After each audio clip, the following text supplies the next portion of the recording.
नमस्ते तपाईहरु सबैलाई यो इटरी वार्ड नम्बर 20 माथि बुद्ध चोकदेखि माथि माथि माथि माथि यो श्री बाल बहुभाषीय आवासीय विद्यालय इटरी 20 तररामा यो अवस्थित छ।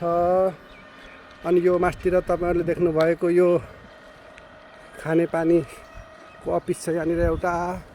अनि त्यो माथि देख्नु भएको चाहिँ यो राईहरूको पूजा गर्ने ठाउँ। अनि पर देख्नुभएको यो लिम्बूहरूको माङहिम। अनि यो चाहिँ ग्राउन्ड हो, फुटबल ग्राउन्ड, ठुलो ग्राउन्ड छ। अनि यहाँनिर चाहिँ त्यो एउटा भवन देख्नुहुन्छ, त्यो ब्याडमिन्टन खेल्ने ठाउँ। अनि यहाँदेखि यता जाने एउटा बाटो छ। अनि यहाँनिर एउटा गुम्बा छ। यो यस्तो चाहिँ यहाँको ठाउँहरू। अनि यहाँदेखि सिधा तल गइसकेपछि बुद्ध चोक पुगिन्छ। लगभग 200 मिटर ओह्रालो गइसकेपछि बुद्ध चोक पुगिन्छ। म तपाईहरुलाई बुद्ध चोक लिएर जान्छु। यहाँदेखि हामी जाँदैछौँ बुद्ध चोक। त्यसो नबोलौँ न, त्यस्तो होइन, ल त्यस्तो होइन हो। जाँदैछौँ ओह्रालो तल तल तल। यो माथि यस्तो यो बौद्ध धर्मावलम्बीहरूले यहाँनिर मन्त्र लेखेको ध्वजाहरू टाङ्गिएको छ। यहाँ दायाँ बायाँ बौद्ध धर्मावलम्बीहरू यो माथि घरमा यसरी, यतापट्टि यसरी, यस्तो बिचबिचमा पनि यता शाखा सडकहरू टन्नै छ। यस्तो छ यहाँको ठाउँहरू।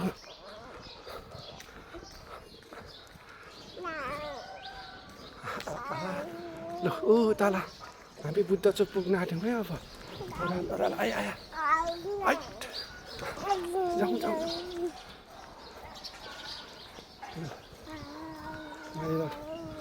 राम्रो छ, शीतल छ हावा। हेर्नु न हावा कस्तो मजाले हावा चल्ने ठाउँ शीतल।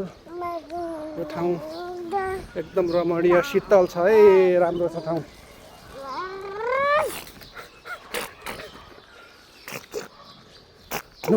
त्यसो नगरौँ न, तान्छ सबै थुक आयो हो मुखमा।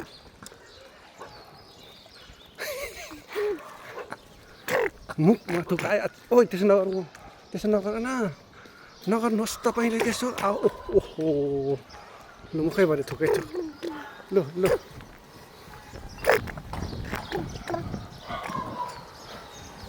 ओह्रालो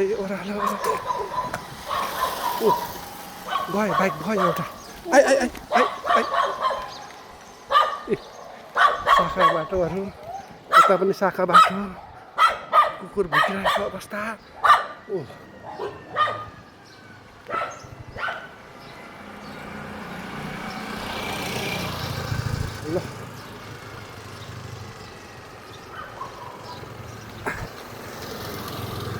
ल हो यहाँ त धान पो रोपेको रहेछ त।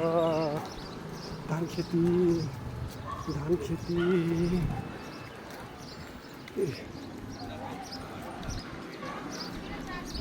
शाखा बाटो।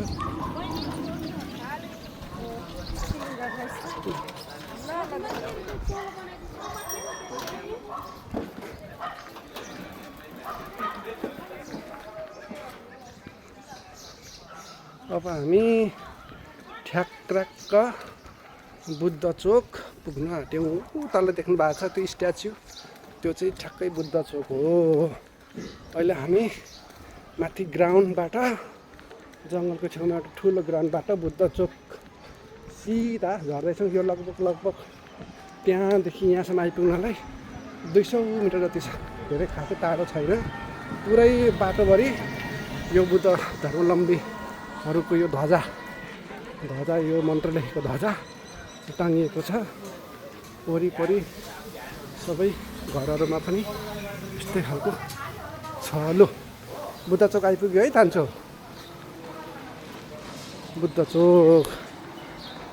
अनि यहाँदेखि सिधा तल गयो भने चौतारी चोक पुगिन्छ।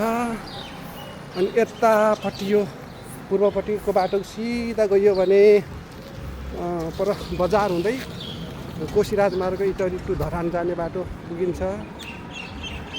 अनि यतादेखि चाहिँ सिधा पर भवानीपुर हुँदै 64 बिघा अनि तल ओह्रालो लाग्यो इटहरी जतिर पुगिन्छ यो बाटोबाट चाहिँ। ल अहिलेलाई यति नै। पुरै भ्लग हेरिदिनु भएकोमा धन्यवाद। Thank you.